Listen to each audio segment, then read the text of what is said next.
81 through 90. 81 is the highest-ranked player that is still without a team. That is Dalvin Cook. Then Gabe Davis and Cortland Sutton. Pat Freiermuth, who we talked about earlier on the show. Brandin Cooks now at Dallas. DeAndre Swift now at the Eagles. Quentin Johnson, first-round rookie wide receiver with the Chargers. Michael Thomas there at 88 with the Saints. Antonio Gibson on your Washington Commanders. And at 90, coming off an incredible season, Evan Ingram, recent extension, too, from Jacksonville. Evan Ingram with a breakout year, a new home, and seems to be very happy in Jacksonville. There's no question about it. That's an offense that I'm really interested in. I think Cortland Sutton is kind of – I think people are forgetting about Cortland Sutton. Like we're in on Denver's offense and a resurgence of that, and he's just going so much later than Jerry Jeudy, and a lot of news out of camp is just Wilson to Sutton. So we'll see there. I love Antonio Gibson this year as well, but the player I want to talk about specifically here is Brandin Cooks. Dalton Schultz and Noah Brown last year had 163 targets. That's a 30% target share that has been vacated.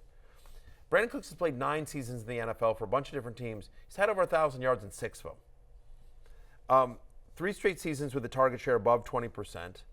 Like, they need somebody else to complement CeeDee Lamb. And we like Michael Gallup as a player here, but I think there's an argument to be made that Brandin Cooks might be, a very viable wide receiver 4 with some upside given the right matchup and everything like that. I've never understood why Brandin Cooks keeps going from team to team to team, but it feels like he produces wherever he goes. Yeah, that's the thing, is that he's just good. Even last year, he was fine in Houston for what he had around him. I think people are underrating the Cowboys in general way too much. They're viewed as, I think, people think of the NFC as Philly and San Francisco, and there may be a drop down to Dallas and Detroit. To me, they're right there. If I had to place a bet on a team to win the Super Bowl at the moment, Dallas at 16-1 would be my bet. This offense is loaded. People are underrating Dak as well because of how bad it ended last year. Dak Prescott is a top 10 quarterback in the NFL to me, and now he's got, and it's still, as always, an elite offensive line. I think Michael Gallup will be better as well. Between Gallup, Lamb, Cooks, those are 3 very strong weapons at receiver, and then the defense is loaded as always. I think Parsons will win Defensive Player of the Year. I'd just be buying as much Dallas shares as I can.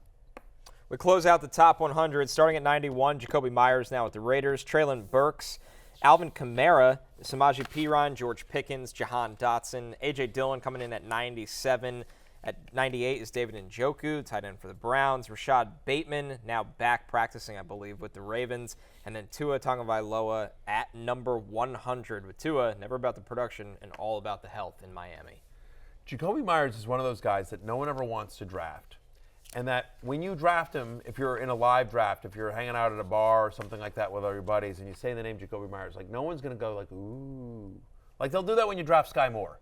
You know what I mean? If you want to ooh, there's kind of sexy players that everyone will be man, I wanted him. That was my sleeper. Man. No one's going to be Jakobi Meyers, that was my guy.